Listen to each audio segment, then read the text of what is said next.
चलिए friends, discuss करते हैं भारत में परिवहन किसे कहते हैं या और परिवहन के कितने माध्यम हैं। तो इन सभी को आज हम डिस्कस करने वाले हैं। ट्रांसपोर्ट इन इंडिया, परिवहन, परि प्लस बहन, परि मीन्स चारों और बहन मीन्स ढोना। अर्थात जब हम अपने भार को या भौतिक माध्यम से एक स्थान से दूसरे स्थान पर मनुष्यों का, जीव जंतुओं का, वस्तुओं का, पौधों का जब स्थानांतरण होता है तो उसे क्या कहते हैं? परिवहन कहते हैं।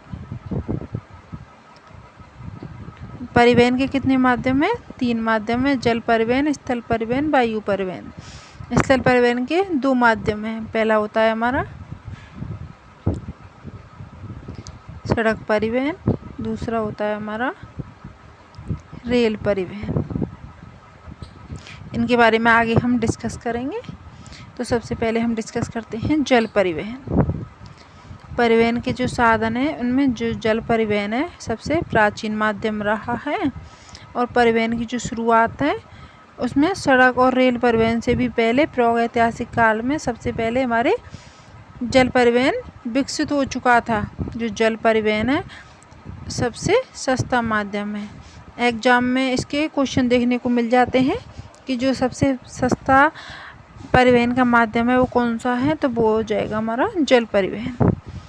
इसमें सबसे महत्वपूर्ण भूमिका किसकी होती है, तो वो होती है हमारी बंदरगाहों की। कांडला जो बंदरगाह है कहाँ स्थित है? गुजरात में है। ये कैसा है? एक ज्वारीय बंदरगाह है और भारत का पहला कर मुक्त बंदरगाह भी है। इसका वर्तमान नाम क्या है, तो वो हो जाएगा हमारा पंडित दीनदयाल उपाध्याय। यह इसका वर्तमान नाम है। अगला देखिए मुंबई बंदरगाह।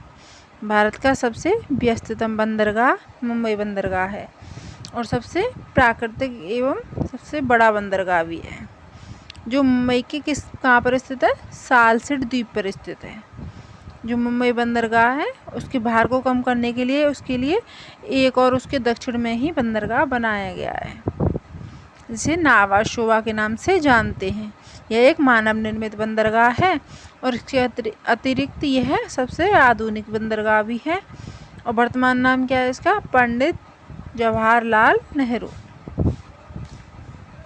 आगे देखिए पंडित जवाहरलाल नेहरू पत्तन इसका आधुनिक नाम या वर्तमान नाम है। आगे देखते हैं फ्रेंड्स। देखिए जैसे कि ये हमारा जो इंडिया का मैप हो गया ऐसे करके, तो यहाँ पर क्या स्थित है? यहाँ हमारा गुजरात स्थित है। और गुजरात में कौन सा बंदरगाह है हमारा, तो वो हो जाएगा हमारा कांडला जो बंदरगाह है वो हो जाएगा। उसके बाद में उससे नीचे एक सेकंड रुकिए।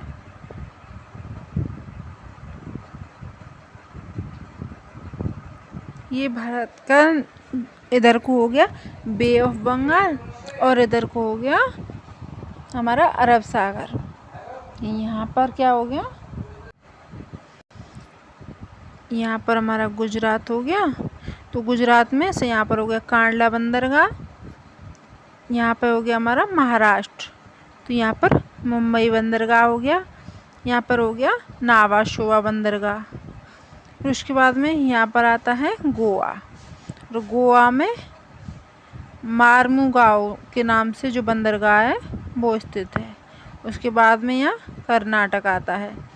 कर्नाटक में न्यू मंगलोर बंदरगाह स्थित है।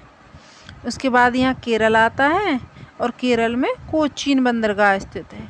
तो ये तो सब अरब सागर के साइड के जो बंदरगाह थे। इसके बाद में आते हैं बे ऑफ बंगाल में।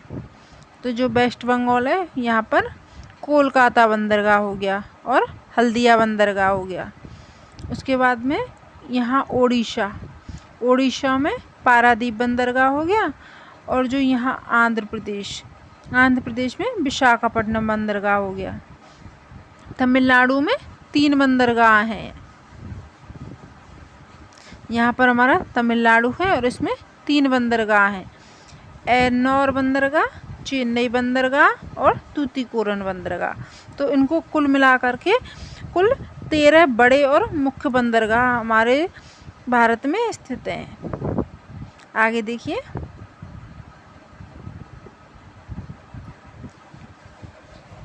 मार्मुगाओ बंदरगाह, ये कहाँ स्थित है? गोवा में। कौन सी नदी पे? ज्वारी नदी पे। ज्वारी नदी के एस्चुरी पर स्थित है। अगला देखिए, न्यू मंगलौर बंदरगाह, ये कहाँ स्थित है? ये हमारे कर्नाटक में स्थित है और ये भारत का सबसे छोटा और प्राकृतिक बंदरगाह है। सबसे छोटा और प्राकृतिक बंदरगाह कौन सा है? न्यू मंगलौर। कोचीन या कोच्चि बंदरगाह, एक ऐसा है प्राकृतिक बंदरगाह है और ये कहाँ स्थित है? ये हमारे केरल में स्थित है। आगे देखिए, तूतीकोरन, चेन्नई, एन्नौर, इन तीनों बंदरगाह कहाँ है? अभी बताए थे आपको हमने, तमिलनाडु में स्थित है। और जो तूतीकोरन बंदरगाह है सबसे दक्षिणी बंदरगाह है। इसमें जो मत्स्य पालन बहुत अच्छे से होता है, इसलिए इसे मत्स्य पालन भी कहा जाता है। यह एक मानव निर्मित बंदरगाह है। इसका जो वर्तमान नाम क्या है? बलियप्पन उलागनाथन चिदम्बरम पिल्लई, ये इसका वर्तमान नाम हो गया। चेन्नई बंदरगाह भारत का पहला मानव निर्मित बंदरगाह है। चेन्नई बंदरगाह कैसा है? भारत का पहला मानव निर्मित बंदरगाह है। एन्नौर बंदरगाह का जो वर्तमान नाम है वो क्या है? कामराज बंदरगाह, इसे कॉरपोरेट पोर्ट भी कहा जाता है। आगे देखिए, विशाखापट्टनम बंदरगाह कहाँ? भारत का सबसे गहरा बंदरगाह है और यह बंदरगाह कहाँ स्थित है? आंध्र प्रदेश में स्थित है। आगे देखिए, जो पारादीप बंदरगाह है वो हमारे उड़ीसा में स्थित है। यह एक स्थलबद्ध और मानव निर्मित बंदरगाह है। आगे देखिए, जो कोलकाता व हल्दिया बंदरगाह हैं दोनों ही कहाँ स्थित है? हुगली नदी के तट पर स्थित है। और कोलकाता बंदरगाह हल्दिया बंदरगाह के सहायक बंदरगाह के रूप में जानी जाती है। जो कोलकाता बंदरगाह है इसका वर्तमान नाम क्या है? पंडित श्यामा प्रसाद मुखर्जी। कोलकाता बंदरगाह का वर्तमान नाम क्या है? पंडित श्यामा प्रसाद मुखर्जी है। तो आगे देखिए, सागरमाला परियोजना, यह एक ऐसी परियोजना है जिसका जो उद्देश्य है, जो समुद्र तटीय क्षेत्र हैं उनमें जो स्थित बंदरगाह हैं उनका आधुनिकीकरण करना है और इसके जो जहाँ पर आवश्यकता हो वहाँ पर नए बंदरगाहों का निर्माण करना और साथ ही जो पुराने बंदरगाह हैं उनकी मरम्मत करना, ये सब किसके अंतर्गत आता है? सागरमाला परियोजना के अंतर्गत आता है। और इसकी जो शुरुआत है वो 31 जुलाई 2015 में की गई थी। आगे देखिए, राष्ट्रीय जलमार्ग। अब हम जलमार्गों को डिस्कस करते हैं। नेशनल वाटरवेज, तो नेशनल वाटरवेज 1 कौन सा है? इसकी जो लंबाई है वो है हमारी 1620 किलोमीटर और ये किस नदी पर है? तो ये होगा हमारा गंगा नदी पर स्थित है। यह यूपी, बिहार, झारखंड, वेस्ट बंगाल से जुड़ता है, जो प्रयागराज को हल्दिया से जोड़ती है। प्रयागराज को हल्दिया से कौन जोड़ता है? NW1 means national waterway first. अगला देखिए, नेशनल वाटरवे सेकंड, ये कहाँ है? ये ब्रह्मपुत्र नदी पर स्थित है और इसकी जो लंबाई है वो कितनी है? 891 किलोमीटर।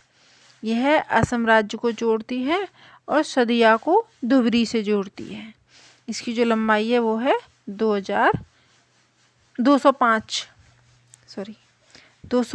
किलोमीटर और ये कहाँ पर स्थित है? तो ये हमारे केरल राज्य में स्थित है। अगला देखिए, NW3 नेशनल वाटरवे 3, इसकी जो लंबाई है वो भी हमारी 205 किलोमीटर है और ये केरल राज्य में स्थित है। यह कोल्लम को कोट्टापुरम से जोड़ती है। अगला देखिए, 4th national waterway fourth. Bharat का सबसे लंबा राष्ट्रीय जलमार्ग कौन सा है? तो नेशनल वाटरवे 4 हो गया। इसकी लंबाई कितनी है? 2890 किलोमीटर। ये कहाँ है? आंध्र प्रदेश और तमिलनाडु में तेलंगाना। आंध्र प्रदेश, तमिलनाडु और तेलंगाना, इन 3 राज्यों में स्थित है। तो फ्रेंड्स, आई होप आपको ये जो नेशनल वाटरवे हैं आपको समझ में आए होंगे, और जो इनसे रिलेटेड जो क्वेश्चन बनेंगे वो हम नेक्स्ट वीडियो में अपलोड करेंगे। तो आपको यहाँ तक समझ में आया होगा। चलिए, आज की जो क्लास है हम यहीं पे समाप्त करते हैं। Thanks for watching this class. Thank you.